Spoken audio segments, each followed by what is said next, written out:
Seule nation, la République démocratique du Congo, notre patrie. Nous avons le devoir de l'aimer et l'obligation de la faire développer à travers notre sens patriotique et nos belles actions. Chers patriotes, il est temps. Rejoignez-nous dans la campagne citoyenne et éducative de sensibilisation sur le changement de mentalité.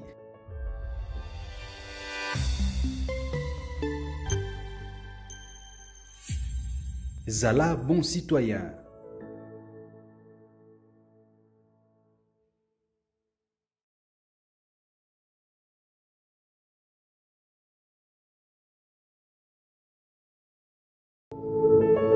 Puisque nous sommes tous Congolais, nous n'avons qu'une seule nation, la République démocratique du Congo, notre patrie. Nous avons le devoir de l'aimer et l'obligation de la faire développer à travers notre sens patriotique et nos belles actions. Chers patriotes, il est temps. Rejoignez-nous dans la campagne citoyenne et éducative de sensibilisation sur le changement de mentalité.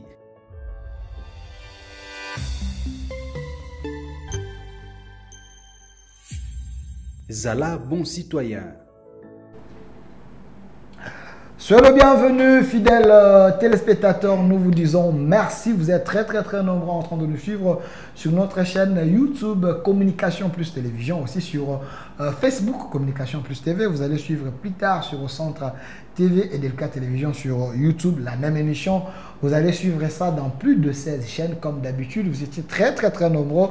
On m'avait dit, Delphin, il fallait chercher Maître Oscar car l'actualité est en train de pulluler sur la toile. Vous voulez une orientation de la part d'un vrai patriote, quelqu'un qui aime les pays, quelqu'un qui tient au changement de la Constitution malgré.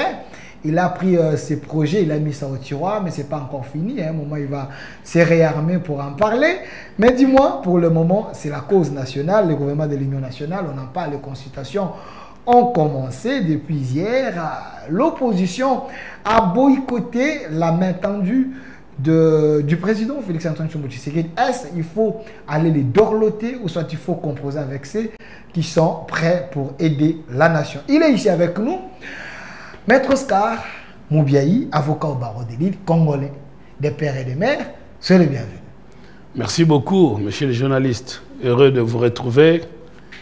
Et quand vous m'avez demandé d'arriver, je n'ai pas hésité de prendre mon vol hier soir pour vous rencontrer aujourd'hui. Et donc, pour nos téléspectateurs, pour nos compatriotes, on est toujours prêt à servir. Et on est là pour vous. Alors, il y a autant de co-débatteurs, je vous dis en direct, les gens qui attendent les émissions avec vous. Il y a Mike Mkebaï, il y a Daniel Safou, il y a Ferdinand Kambere, ils sont très nombreux. Ils se sont pointés pour discuter avec vous. Il semble que vous êtes quelqu'un de réfléchi. Alors, Maître Oscar Moubiaï, nous parlons du Congo, gouvernement de l'Union nationale, parlons-en. Il y a ceux qui pensent que la manière que ça s'est fait, ça commence à donner une image de l'exclusion des autres. Contrairement à la voie que l'Église catholique, le prélat Lasenko, avait proposé un dialogue inclusif. C'est ce dialogue-là que les opposants veulent y être. Pourquoi nommer un conseiller qui va consulter pour plaire au chef? Écoutez, je pense que pour l'essentiel de ce que l'on peut retenir, c'est que celui qui est à la commande, c'est M. Tshisekedi Tshilombo, chef de l'État, et il a la maîtrise de son agenda, la maîtrise de ce qu'il estime nécessaire et bien pour le pays. Maintenant, s'il décide à ce qu'il désigne une personne, son conseiller, pour préparer le dialogue, ce sont je trouve que c'est dans un bon ordre, parce qu'un dialogue politique où toute négociation de quelque nature que ce soit, ça se prépare. Donc, en phase préparatoire, je ne vois pas qu'on puisse entrer déjà dans les débats pour critiquer la manière C'est lui qui décide de la manière. C'est un dialogue à la merci du chef de l'État, contrairement au dialogue inclusif que les opposants voulaient. C'est le dialogue que l'Église catholique et les CC ont proposé. Là, autour de prélats, il y a plus de la crédibilité et la confiance. Mais les prélats, ils n'ont jamais eu une quelconque crédibilité, c'est ça le problème. Quand vous parlez des prélats avec crédibilité, tenez que depuis que nous avons commencé la conférence nationale, vers les années 90, c'était toujours les prélats. Et depuis 90 à aujourd'hui, le Congo est toujours en crise politique, à la tête les prélats. Donc pour moi, il n'y a pas de crédibilité de ces politiciens en robe. Il n'y a pas non plus crédibilité de politiciens en costume. La difficulté de notre pays, c'est de faire confiance aveugle à certaines personnes qui se positionnent dans le but du pouvoir pour le pouvoir. Moi, à mon avis, je pense que depuis l'élection de M. Tshisekedi, donc depuis le premier mandat de Tshisekedi, où on a eu l'alternance politique, il fallait consacrer la rupture qui passe par mettre fin à de vieilles recettes. Gouvernement d'union nationale, le brassage, tout ça, ce sont des vieilles recettes. C'est le vocabulaire déjà entendu. Pour ne pas dire ce que les Congolais aiment bien dire, il faut changer le narratif. Voilà. Alors Monsieur Bondy, je peux avoir la photo de prélat, l'église catholique ici. J'aimerais avoir ça en illustration parce que quand Maître Moubiaï dit que c'est du déjà fait, ce n'est pas nouveau. Mais le contexte est différent. Ici, la crise est créée par les régimes. La crise est créée par Tshisekedi. Les autres pensent que la crise, c'est lui-même le président Tshisekedi. Comment lui, qui est l'auteur de la crise, peut terminer cette crise sans une médiation extérieure? Ben écoutez, la crise n'est pas créée par Tshisekedi. Comment Tshisekedi peut créer la crise? Mais c'est ce que les opposants disent. Ben, c'est lui l'auteur. C'est pour ça que je vous dis, ça c'est ce que vous appelez opposants qui constituent M23 pacifique interne. Vous dites. Ce que vous appelez opposants, c'est l'aile de M23 en interne. Retirer, c'est quand même fort. Vous risquez de frustrer les opposants. On est en train de chercher une cohésion nationale pour sauver les pays. Vous avez sombré les pays dans l'abus. Donc, il faut avoir un langage courtois face à ces opposants qui cherchent à vous aider. Vous savez, s'il m'était donné d'être conseiller du président de la République, j'allais demander, j'allais lui conseiller d'être dur et sévère. Parce que tout ce qui nous arrive ici, c'est ce qu'on a appelé à tort démocratie. Et la démocratie mal assimilée, mal comprise, nous conduit à tout ce qui nous arrive. Les opposants en costume, que j'estime constituent l'aile du M23 pacifique et en interne ou en diatribe, normalement, ne devraient pas être écoutés parce que s'ils étaient opposants, ils allaient se rallier derrière le chef de l'État parce qu'en temps de guerre, il n'y a plus opposition. La guerre voulue, planifiée, cherchée par le régime. Parce que Fayulu vous avait dit, il ne faut pas aller négocier avec Paul Kagame. Parce que Kagame, selon Fayulu, c'était un traître. Et vous n'avez pas écouté, vous avez dit, Kagame c'est un meilleur collaborateur, un homme crédible. Aujourd'hui, vous tombez dans les pièges de Kagame. Vous dites que c'est les opposants qui sont l'aile du M23. Est-ce que vous êtes sérieux? Je suis suffisamment sérieux pour vous dire ce que je vous dis. Ce n'est pas de l'orgueil, ça. Est-ce que ce n'est pas de l'orgueil? Parce que Fayulu vous avez dit avant, rappelez-vous. Fayulu n'a jamais rien dit depuis qu'il est soi-disant président élu, et qu'il considère que pour que le Congo aille de l'avant, il faut que ce soit lui, Fayulu. Comprenez? Et dans l'analyse des choses, quand vous parlez de Fayulu, vous parlez des prélats, parce que ce sont ceux-là qui vous ont dit qu'en 2018, M. Tshisekedi n'avait pas gagné des élections. Donc, vous prenez un discours de contestation de la légitimité des institutions.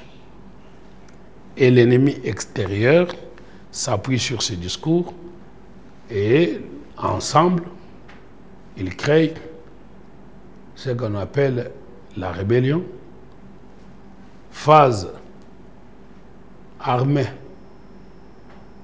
ou l'aile armée M23 avec le Rwanda et l'aile pacifique non armée, les opposants en costume et en robe. Quand vous n'avez pas le courage de dire ça, pour permettre à notre peuple de ne plus continuer à tendre l'oreille à ce type d'homme, ben le Congo va continuer à rester dans la boue. Je vous donne l'exemple simple, et ce n'est pas, c'est un exemple. J'allais dire, je vous soulève une question. Okay. Nous ne sommes pas le premier à être victime d'une agression. Plus loin que nous, actuellement, vous avez l'Ukraine. Est-ce qu'en Ukraine, avez-vous entendu une voix s'élever pour dire qu'il y a les opposants? Non. Parce que tout le monde, pendant le temps de guerre, on devient unis comme un seul homme pour bouter l'ennemi dehors. Mais nous sommes pendant le temps de guerre. Quand les villes tombent, vous avez ceux qui se disent opposants, qui sont contents. On n'a jamais vu ça au monde. Donc c'est pour ça que je vous dis, vous avez connu les pays comme au Niger, Burkina Faso, Mali. Quand il y avait ces théâtres des politiciens, il y avait toujours des guerres. Et aujourd'hui, je crois que le peuple a compris qu'il ne faut pas comprendre mal ce que les Occidentaux nous ont vanté comme démocratie. Alors, Maître Oscar Mubiayi, j'aimerais être direct avec vous. Êtes-vous d'accord pour qu'il y ait un gouvernement de l'Union nationale? Ben non, je ne suis pas d'accord. C'est quoi l'Union nationale? Là, c'est légitimité, l'accès au pouvoir à travers des crises délibérément créées. Vous me disiez tout à l'heure que Tshisekedi serait cause des crises.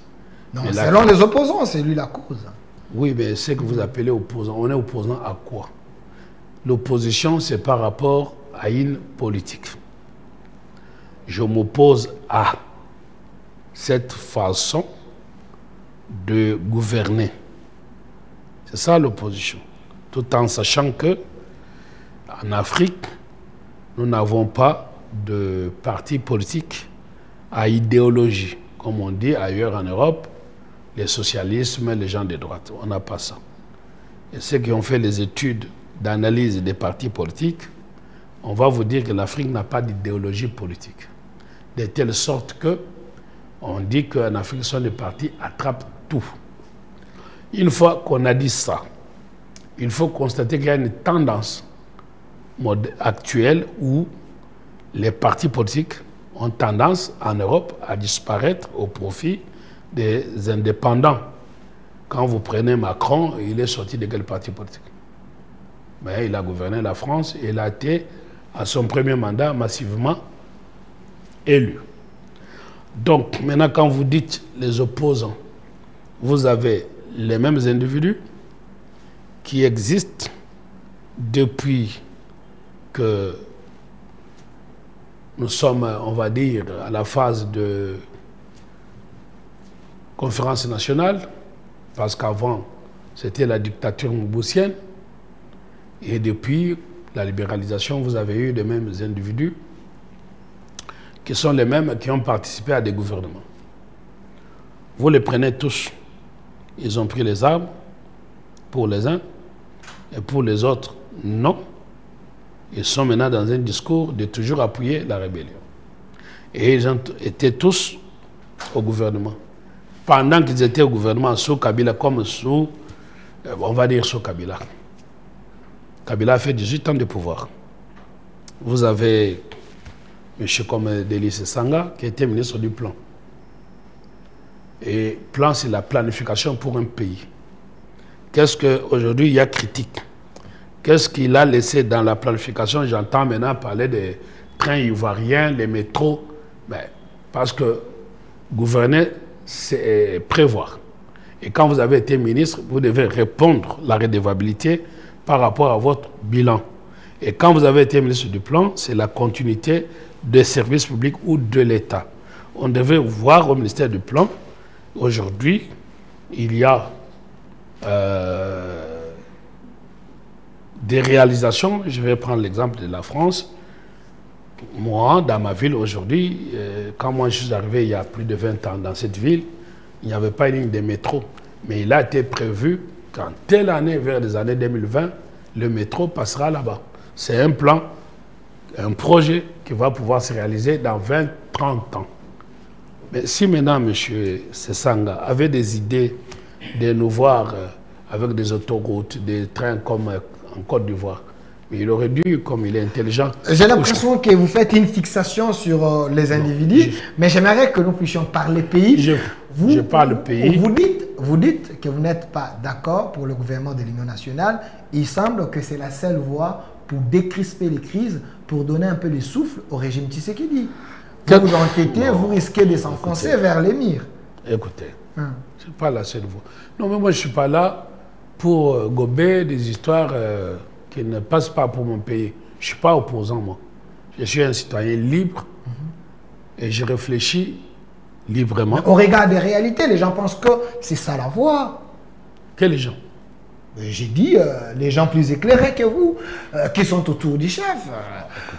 Lui ont dit il faut associer les autres et tendre la main aux mécontents pour essayer un peu de décrisper la situation. C'est ce que Kabila avait fait pour rester au pouvoir pendant 18 ans. Il semble que ça avait payé. Est-ce que ce que Kabila avait fait a réussi? Mais quand même, il a fait 18 ans. C'est un stratège. Donc, ce qui vous intéresse, vous, c'est rester au pouvoir pour le pouvoir. Parce que Kabila est resté au pouvoir pendant 18 ans pour le pouvoir. Vous êtes contre Tshisekedi reste au pouvoir? Non, je ne suis... De quel type de pouvoir parlez-vous? En ouvrant... Alors, il faut qu'on se mette... En ouvrant les gouvernements, il fait entrer les mécontents, il reste les chefs, et puis il peut glisser. Non, mais écoutez, ça c'est... Allez, c'est ce qui est déplorable. Et s'il faut que l'on puisse changer, il faudra sortir de cette façon de voir, d'accéder au pouvoir pour le pouvoir. Si vous me demandez si je suis pour le pouvoir de Tshisekedi, je réponds oui, par rapport à ce que ce pouvoir s'inscrit dans la logique d'une reprise de notre souveraineté et d'une rupture pour que nous entrions dans les concerts des nations. Mais si vous me dites d'être pour le pouvoir de Tshisekedi, pour reprendre les vieilles recettes, à ce moment-là, je suis contre. Je suis contre les recettes qu'on a connues sous Mobutu, 32 ans de pouvoir, qu'on a connues sous Kabila, 18 ans de pouvoir. Pendant les 32 ans de pouvoir de Tshisekedi, pendant les 18 ans de pouvoir de Kabila, ça a toujours été, depuis que nous sommes indépendants, il y a toujours ce célèbre mot, gouvernement d'union nationale, alors qu'il n'y a jamais eu l'unité où l'union nationale prônait. Parce que quand vous mettez les mêmes opposants, je parlais d'idéologie tout à l'heure, tenez, avant d'aller aux élections, les mêmes gens qui sont ensemble aujourd'hui en costume et en robe, s'ils ne sont pas mis d'accord, ils sont allés à Sand City. Il n'y a pas plus tard que pas plus de 5 ans. pour qu'ils s'organisent et qu'ils aient un seul candidat aux élections dernières qui sont tenues. Ils ne sont pas mis d'accord, ils sont critiqués. Ils sont appelés à Lubumbashi. Ils sont critiqués, ils sont injuriés. Donc, aujourd'hui, pour besoin de cause, ils disent, bon, on est unis. Pourquoi?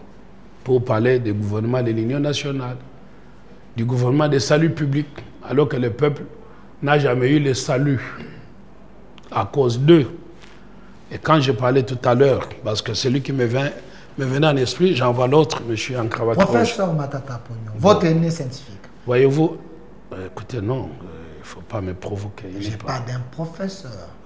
Il était Premier ministre, votre aîné scientifique, il a publié, peut-être plus que vous. Il est respecté en Afrique. C'est quelqu'un qui a laissé les empreintes. Ce n'est pas pour moi ça le débat. Tout ce que je retiens de lui, c'est un prévenu. Vous dites. C'est un prévenu libre. Parce que vous savez qu'il y a un procès contre lui pour le détournement de l'affaire. Un procès politique selon lui. Ben, c'est ça, manque d'élégance. Donc, nous avons une ère de gens qui croient que quand on est politicien, on devient intouchable. Et donc, on peut détourner l'argent. Et quand on est poursuivi, on dit que c'est politique.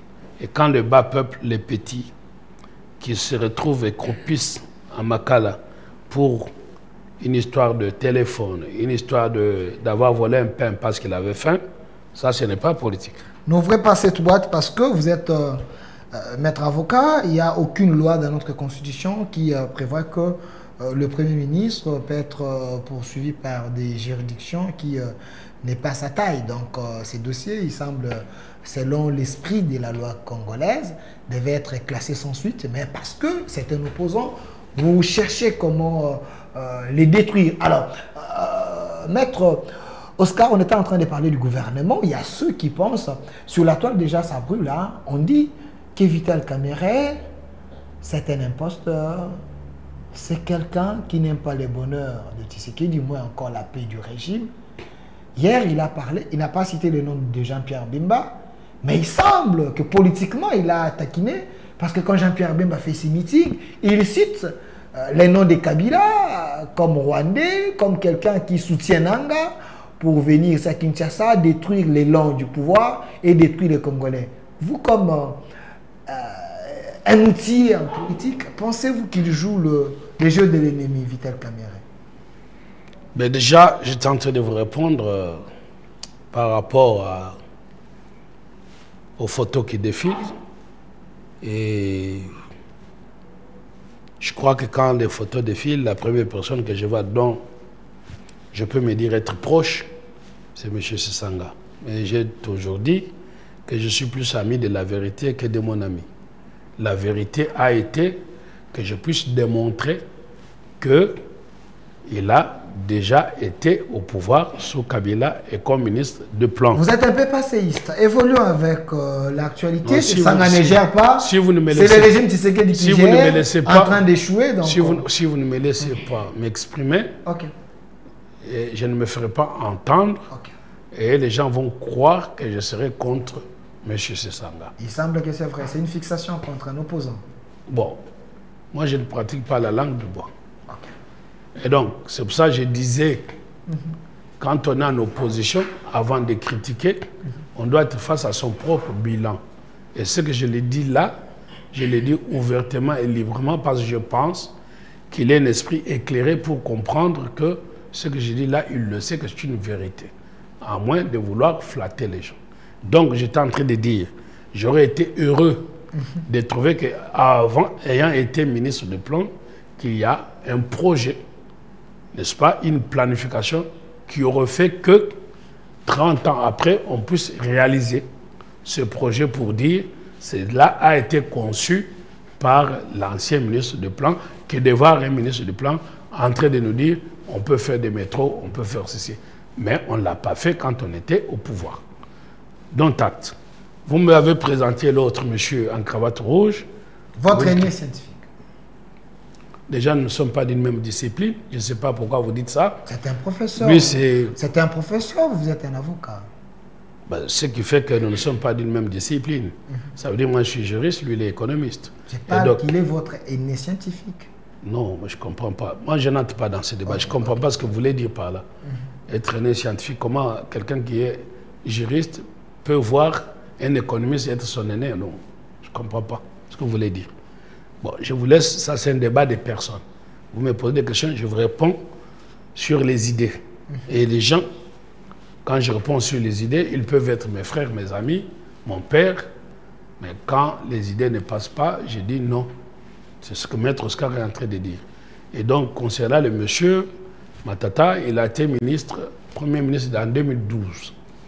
Et ce que l'on a retenu des célèbres pour lui, c'est détournement de Bokang Alonso, dont il refuse qu'on aille de l'avant. Donc, ceci dit, par rapport à la question de dire qu'il faille prendre les mêmes têtes et recycler pour penser qu'on va mettre fin à la crise que nous subissons, à la guerre que nous subissons.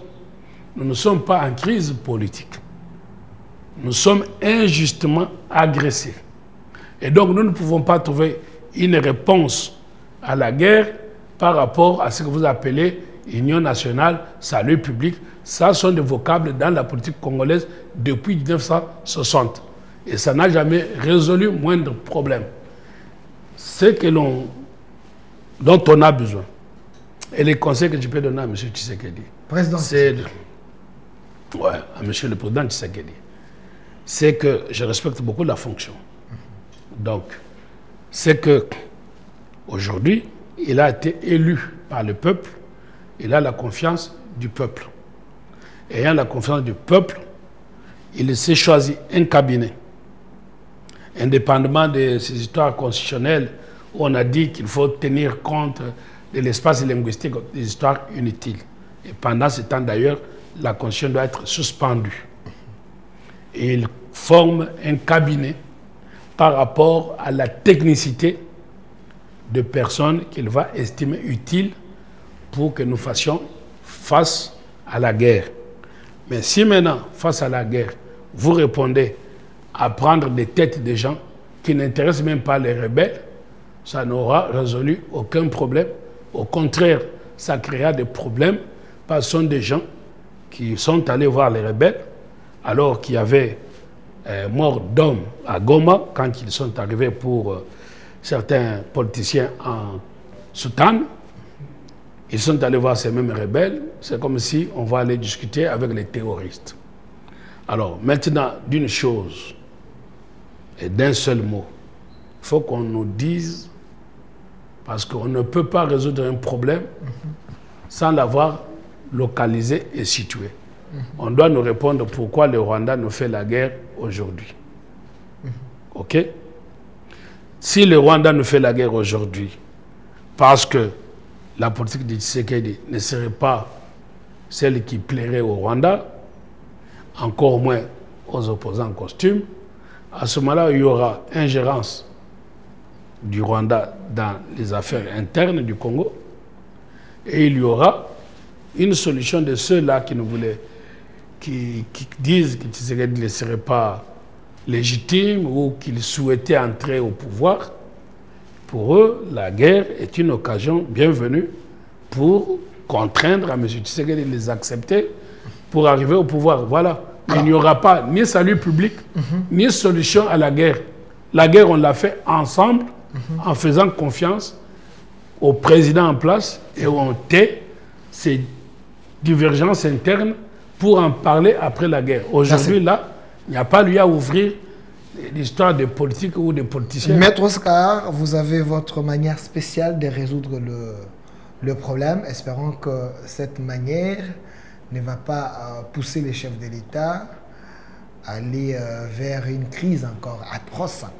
Alors, vous avez fait une diversion, vous n'avez pas voulu répondre à la question. Quand je vous ai demandé si le président Kamere joue les jeux de l'ennemi, en disant, à ces moments ici, nous voulons l'unité, mais quand il y a des gens qui font des meetings en train d'accuser les gens, de citer les noms des gens, ça ne favorise pas l'unité nationale. Dans l'opinion, les gens ont vite interprété en disant qu'il s'est attaqué à Jean-Pierre Bemba, qui cite le nom de Joseph Kabila comme les patrons de l'AFC. Pensez-vous que Kamere joue les jeux de l'ennemi? Ben écoutez, moi ce que je peux dire, Kamere c'est un président d'une institution. Assemblée nationale. L'Assemblée nationale, il appelle à l'unité nationale. Il est dans son rôle et dans son bon rôle. Maintenant, vous parlez bien de l'unité nationale. Quand on parle d'unité nationale, on voit les compatriotes, les gens du pays, n'est-ce pas? Bon, maintenant, les gens que M. Jean-Pierre fustigerait sont-ils les compatriotes? Il a cité Kabila comme Rwandais, comme quelqu'un qui a fait à ce que l'armée soit une armée infiltrée. Et il a fait recours à l'histoire. Il dit, il soutient, lui, Kabila soutient l'AFC autres. Kamere semble ne pas être d'accord avec cette approche de Jean-Pierre Bemba. Mais écoutez, Kamere, dans son rôle, et c'est son opinion. Moi, je ne suis pas là pour critiquer son opinion. Mais on l'appelle comme un prophète des malheurs parce qu'une fois, au Perchois, il avait dit que le M23 sont en train d'avancer. Si nous sommes dans la distraction, nous risquons de voir Issa Kinshasa. Et on dit apparemment, Kamere semble être un prophète des malheurs pour les régimes. Écoutez, le problème, ce n'est pas de parler. C'est ça le problème. Moi, je suis dans l'action. Vous me dites si j'ai ma manière de résoudre la crise. Spécialement, moi, je n'ai aucune manière de résoudre la crise. Parce que je ne suis pas au pouvoir. Parce que vos conseils risquent d'orienter le pouvoir autrement que la crise puisse empirer. Déjà, si j'étais trop suivi, Nang n'aurait pas quitté les territoires. J'avais porté plainte contre lui. C'est un détourneur qu'on a laissé quitter le pouvoir. Sa place était en prison. Vous avez porté plainte contre Nanga? Oui. Parce que je vous ai toujours dit qu'il a détourné l'argent de la société dont je suis avocat. Je l'ai dit depuis 2018, 2019, 2020, 2022. Et puis après, il a fui, je ne sais pas quand. Donc Nanga, c'est un détourneur. Mais c'est connu, il le sait lui-même. Okay. Vous pensez qu'il avait bien géré la CENI? Moi, je vous dis qu'il avait détourné 3,5 millions de la société dont je suis avocat au moment où il était président de la CENI. Et j'ai contre lui porté plainte. Et je l'ai appelé plusieurs fois pendant qu'il était au pays, réclamant l'argent de ma cliente et la société. Il n'a jamais accepté de payer. Et donc, j'ai porté plainte contre lui. Et ici, et en Europe, il y a une action qui est ouverte contre lui en Europe devant la brigade financière. Et je l'ai dit avant qu'il puisse fuir. Donc, moi, je pense, quand vous m'invitez, je n'ai pas d'état d'âme quand il s'agit de notre pays. Si vous pensez que les rebelles et les Rwandais nous ont agressés parce que X, Y n'est pas au gouvernement et qu'il suffit seulement de composer le gouvernement et d'inviter X, Y de prendre le poste ministériel, là, vous vous trompez parce que ce n'est pas ce qui intéresse le Rwanda. Ce qui intéresse le Rwanda, c'est nos richesses minières. D'accord? Pour mettre fin à la guerre, il n'y a que deux voies, de l'ordre diplomatique et de pouvoir faire que nous ayons une armée forte. Alors Maître Oscar, j'aimerais être direct avec vous. Là, je vous amène dans votre spécialisation. J'ai suivi Joseph Kabila en Afrique du Sud, chez Thabo Mbeki, ici. On lui a posé la question, il a répondu au président Tshisekedi et à Jean-Pierre Bemba. Ceux qui m'accusent que je suis avec l'AFC, l'M23 et autres, prochainement, quand vous les verrez, qu'ils vous apportent de preuves.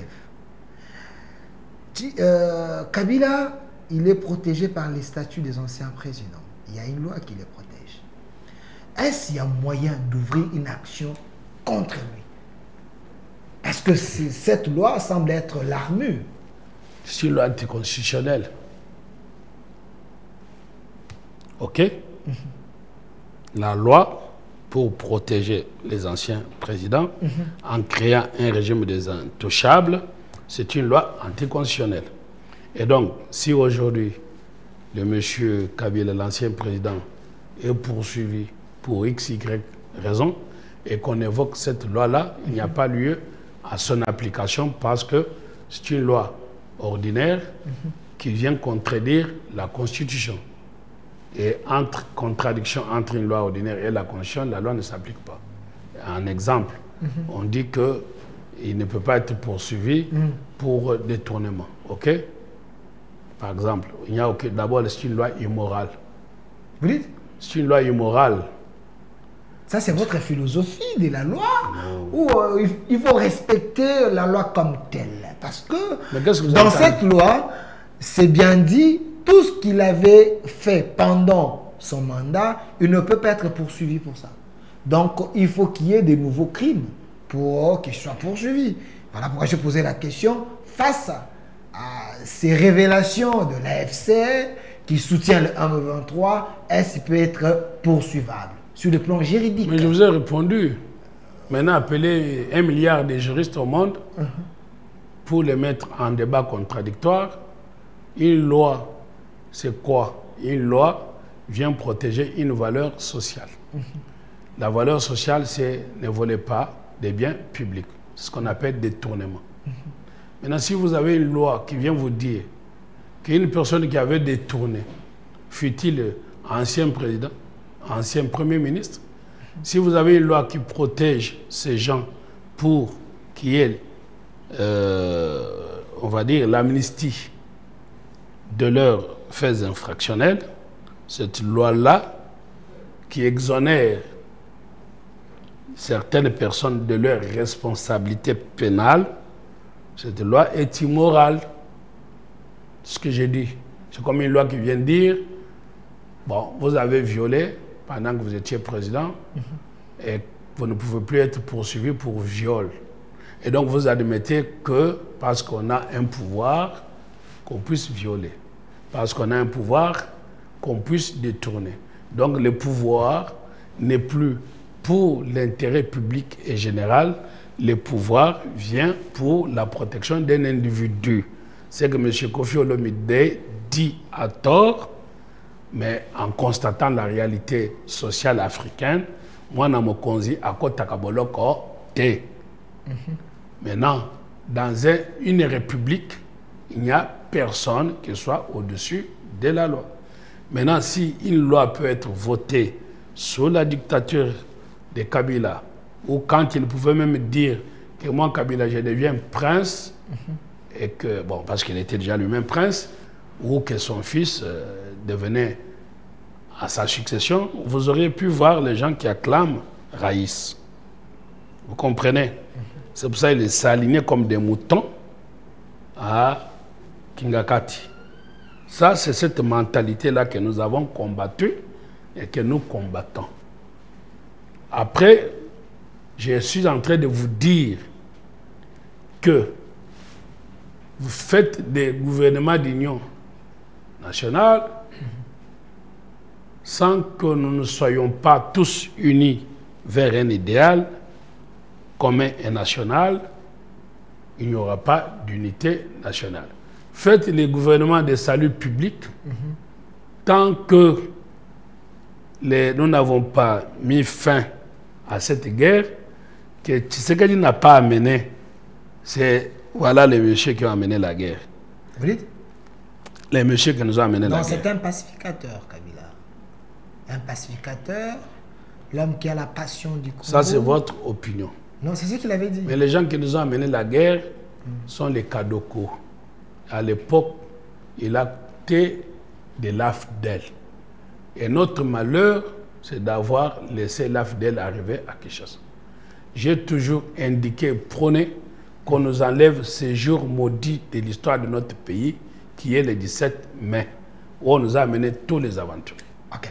Bon, maintenant, si vous voulez prendre les mêmes recettes et reprendre les mêmes aventuriers, recommencer, ça, c'est libre à M. Tshisekedi. Maître Oscar Moubiaye, apparemment, vous êtes un peu nostalgique à notre passé, mais j'aimerais quand même avancer avec vous. Quand j'ai annoncé que je vous ressors, on m'a demandé de vous poser cette question comme expert qui traite des questions juridiques. est-ce qu'on peut arrêter un opposant pour ses propos pendant qu'il est entouré de ses cadres membres? Aujourd'hui, Aubin Minakou, qui est le vice-président du PPRD, il est traînaillé devant la justice, il est à l'auditorat militaire, et ainsi de suite, tout simplement pour affaiblir le parti de Joseph Kabila. Les gens trouvent que vous êtes un démocrate, mais ces actions, c'est pour intimider les opposants. Pourquoi le régime Tshisekedi le fait? Bon, je crois que je ne connais pas pourquoi il est là. Sauf que je me refuse parce que chaque fois, je le disais tout à l'heure, qu'on veut toucher aux cheveux de ceux qui se disent opposants, on dit que c'est l'acharnement, c'est politique. Bon. Non, je vous donne l'élément parce que Minakou circulait librement, il voyageait calmement, mais quand il a dit que notre président Joseph Kabila nous a dit ce n'est plus le temps des actions clandestines, nous devons nous assumer. C'est par là que les invitations ont commencé à puller. Bon. C'est ces propos, c'est un acteur politique, un opposant qui pouvait dire des choses librement. Tout ce que je retiens est que, contrairement au régime de Ben Minakou, si nous pouvons faire le bilan, tu sais qu'il dit premier mandat, deuxième mandat, moitié de mandat, donc 5 ans plus 2 ans aujourd'hui au pouvoir, sur 6 ou 7 ans, l'on note que sur le plan des droits de l'homme, c'est 0 mort pour des raisons politiques. Donc il n'y a jamais eu de charnière, il n'y a pas de mort, il y a des manifestations avec 0 mort. Il y a plutôt les exilés, les Franck Diongo, les Pierrot Louara, et on a même mis plus de autant de moyens pour les arrêter. Donc tout ça, c'est... Mais monsieur, j'ai l'avantage d'être avocat des étrangers en Europe. Et aujourd'hui, quand les gens demandent l'asile en Europe, la réponse est qu'il y a eu la démocratisation chez vous. Donc, il n'y a plus l'asile sur les critères de l'ordre politique en termes d'intolérance. C'est pour ça que je vous répondais qu'avec Tshisekedi, c'est 0 mort. Je vous répondais pour dire sur le plan des droits de l'homme, il n'y a plus cela. Comparé au régime de Aubin Minakou, on citera de Rossi Mukendi, de Thérèse Kapangala, et même les gens qui combattaient la conscience, alors qu'ils ont tué les gens qui défendaient la liberté des citoyens, et même veulent s'approprier les victimes de leur barbarie pour commencer à dire combattre. Donc, je vous répondais pour dire qu'à ma connaissance, Tshisekedi est injurié midi, soir, matin. Je ne pense pas qu'il a eu à pouvoir demander ou à s'ingérer. S'il a une ligne rouge, c'est de dire qu'il ne s'ingère pas dans les affaires judiciaires. Merci. Maintenant, vous me dites, s'il vous plaît, souffrez que je termine, vous me dites qu'il y a des opposants en exil. Non, je dis que les gens qui sont en exil... On a même mis des moyens pour aller les chercher. Hein, donc. Non, bon, c'est ça. Maintenant, est-ce que quand un monsieur crée une chaîne YouTube pour matin, midi, soir, injurier le président de la République, vous l'appelez opposant? Donc je pense qu'il faut laisser ça de côté. Quand vous avez un monsieur qui parle librement de son pays comme Diongo, et qu'il arrive... J'ai animé la conférence dans la même salle où la Belgique a une salle où les gens, s'ils veulent s'exprimer, là où Diongo s'exprime souvent, bon, il va raconter des histoires aux Occidentaux parce qu'ils ne connaissent pas nos réalités. Ça, ce sont des gens qui combattent leur pays pour rien. Donc, maintenant, pour revenir à votre question concernant M. Minakou, il faut analyser maintenant, indépendamment de ce que vous dites. Je vous prends au mot. Il aurait dit, c'est fini maintenant l'ère des actions clandestines. Maintenant, assumons-nous. Est-ce que peut-il être à même? C'est ça l'unique question qu'il faut lui poser. Et ce qui l'interpelle à raison, voilà la question qu'il faut lui poser. Quelles étaient ces actions clandestines? Nous avons connu dans ce pays les gens qui ont été enlevés et portés disparus, qui sont morts. Nous avons dans ce pays, on nous dit qu'il y a connivence de ceux qui avaient eu le pouvoir dans le passé qui financerait M23. Bon, pouvons-nous considérer que cela sont des actions clandestines? Il est juriste. Donc, à lui de passer devant l'opinion pour éclairer ses propos pendant les temps de guerre. Fini les actions clandestines, assumons-nous maintenant, juste au moment où il y a la rébellion qui est en train de menacer notre sécurité nationale. Est-ce que, moi, l'unique question est celle-là. S'il répond à cette question de qu'est-ce qu'il entend par des actions clandestines, ces actions clandestines étaient-elles légales, propres, ou c'était des actions obscures? On peut lui demander à la justice, viens nous dire quel type d'action clandestine que vous meniez. Faire ça, ça devient politique, ça devient, tu sais qu'il doit se taire. Je crois que j'ai répondu à votre question. Je pensais que ce n'est pas un acharnement. Alors, on est en train de discuter avec vous. Il nous reste quelques minutes. Maître Moubiaï, à Doha, le chef de l'État, selon plusieurs sources, des opposants qui m'ont appelé, le chef de l'État a demandé à Paul Kagame de laisser les Congos et les Congolais leur tranquillité. Il a demandé pardon à Paul Kagame, qu'il exhorte l'AFC et le M23 de se retirer afin que lui voie dans quelle manière il peut partager les richesses de la RDC avec le pays voisin. Est-ce que ce n'est pas une manière de vendre le pays, un manque de leadership qui s'affirme? Alors, je vous répondrai en deux volets. Au premier volet, vous dites que M. Tshisekedi, le président de la République, aurait demandé parce que personne n'était... Selon les opposants qui m'ont appelé, ils n'ont pas été là. Ils ont eu un peu les échos de ce qui s'est passé là. Quand on est opposant, on est responsable politique. Et quand on est responsable politique, on ne peut pas parler de ce que l'on ne connaît pas. Donc, personne n'a été, parmi les opposants que vous citez, au dialogue entre les deux présidents.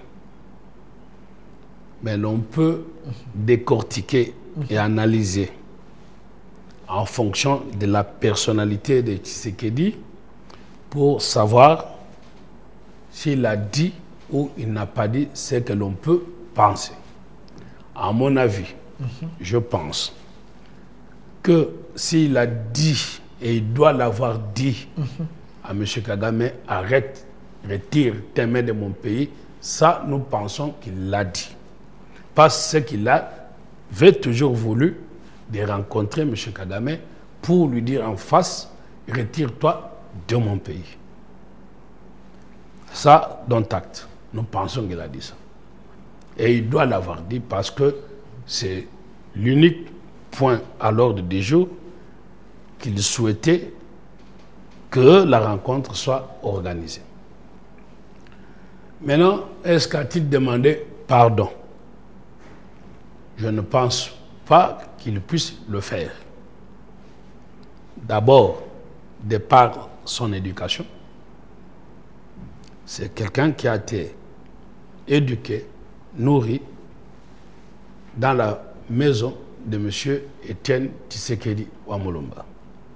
Quand il a une conviction que vous puissiez le torturer, il ne pourra jamais dire pardonner face à une cause noble. Mais les opposants ont relié ça avec le communiqué de l'AFC qui ont dit « Nous nous retirons de Walikale pour privilégier les dialogues par rapport à ce qui s'est dit à Doha, au Qatar. » Ils se sont retirés, ils sont un peu dans les montagnes. Si le FARDC nous bombarde, nous allons revenir pour récupérer et foncer. C'est ça qu'ils ont dit dans leur communiqué.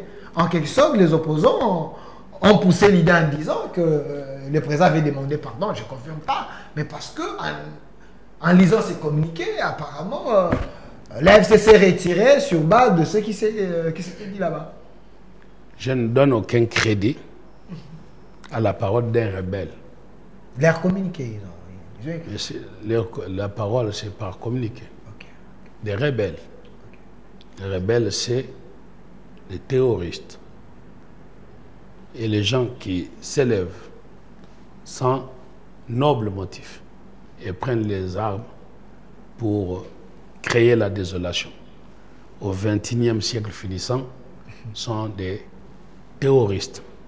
À un terroriste, on ne donne aucun crédit à sa parole. Maintenant, si ce qu'ils disent est relayé par les opposants en soutane et en costume, ce que vous venez de dire, vous venez de me rejoindre dans mon propos pour dire que nous avons des opposants sans armes en interne qui ne sont que les relais de l'aile armée. Et donc, par rapport à votre question dévoilée, est-ce que M. Tshisekedi a demandé à M. Kagame de se retirer de son pays? Réponse oui. Est-ce qu'il aurait demandé pardon? Réponse non. Et je dis cette réponse est non. D'abord, parce qu'il n'a pas été éduqué à fléchir face à l'ennemi. Il l'a dit, même si le M23 est à la porte de l'OEA, je ne négocierai pas avec eux, je vais voir Kagame devant moi pour que je lui dise ceci. Diplomatiquement, on acclame, il a réussi cela. Alors, Maître Oscar Moubiaï, on est vraiment à la fin, on a dépassé. Regardez la caméra. Qu'avez-vous envie de dire dans cette émission que vous n'avez pas dit? C'est aussi votre mot de la fin. Les gens continuent à mobiliser. Est-ce qu'il faut continuer? Il faut recruter les gens dans l'armée. Est-ce que nous avons suffisamment d'argent si on atteint 200 millions de jeunes qui veulent s'enrôler dans l'armée? Ça ne serait pas encore une crise? Parce que le président a demandé qu'on paye 500 $ à ceux qui sont au front. Mais est-ce que nous avons un budget pour supporter tous ces jeunes que nous prenons pour rejoindre l'armée? Pendant les temps de guerre, il n'y a qu'un seul principe, d'être patriote. Nous sommes Congolais, grand pays. C'est en ce moment que nous devons démontrer notre grandeur. Pas en chantant, en dansant, mais en participant à l'effort de guerre. J'ai déjà été contacté par mes compatriotes et je salue cela, de la diaspora. Si nos compatriotes du Congo souffrent, je pense que ceux de la diaspora qui ont toujours été présents, je lance un appel vibrant, 1 € pour le Congo, pour sauver le Congo, ça ne sera pas cher payé, ça serait un acte du patriotisme. Et donc, quand vous prenez 6 millions, plus de la RDC, la diaspora est considérée comme étant la 27e province du Congo. À elle seule, elle peut résoudre les problèmes pour participer au budget de l'État en ne faisant que la cotisation d'1 € pour sauver le Congo. Merci. Maître Oscar Moubiaï, je précise que vous êtes un vrai patriote, l'homme qui s'est battu pour qu'il y ait les changements de la Constitution. Vous êtes avocat au barreau de Lille. Vous soutenez les idées du président de la République, mais vous êtes contre les imposteurs qui sont autour de lui. Merci d'avoir répondu à notre invitation. Si vous me donnez juste une petite seconde, j'allais dire, quand nous nous battions pour changer la Constitution, on nous disait qu'il faut maintenir la Constitution. Mais maintenant, la Constitution est violée par M23. Qui soulève les doigts? Parce que M23, c'est quoi? Accéder au pouvoir par les armes. C'est ça. C'est anticonstitutionnel. Est-ce que les hommes en soutane, en costume, condamnent la rébellion pour violation de la Constitution? La question est posée aux gens qui veulent la répondre. Je pense que prochainement, il y aura un débat parce que les gens vont se prononcer par rapport à cette question. Merci à vous d'avoir répondu à notre invitation. Merci également à l'équipe qui m'a accompagné également, à votre conseiller qui est toujours dans l'ombre, monsieur Justin Kazadi, qui était là également. Merci à la grande équipe de la communication plus. Et cette émission va passer. Il faut rendre aussi hommage à votre collègue, bien qu'il est toujours caché au mot de Congo Buzz, des grands techniciens ouais. qui nous accompagnent tout le temps. C'est l'héros dans l'ombre, hein. Il fait beaucoup. Merci à lui également, merci à l'équipe qui m'a accompagné, monsieur Bondy qui était là et Jacob qui était derrière la caméra également. À ceux-là qui vont nous suivre hein, dans plus de 15 chaînes, hein, Dixième Rue Télévision, One Way, BRT Télévision, Central Télévision et tant d'autres. L'émission est déjà sur notre chaîne YouTube Communication Plus. Vous allez aussi suivre ça sur Au Centre TV et l'émission aussi sur Facebook Communication Plus. Une autre RDC est possible. Au revoir.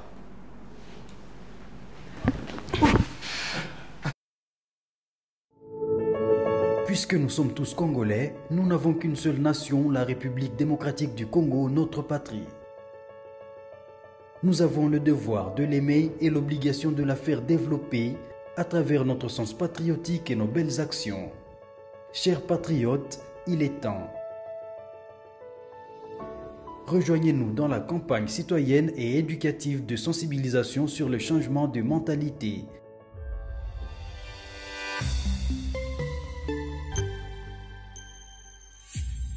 Zala, bon citoyen.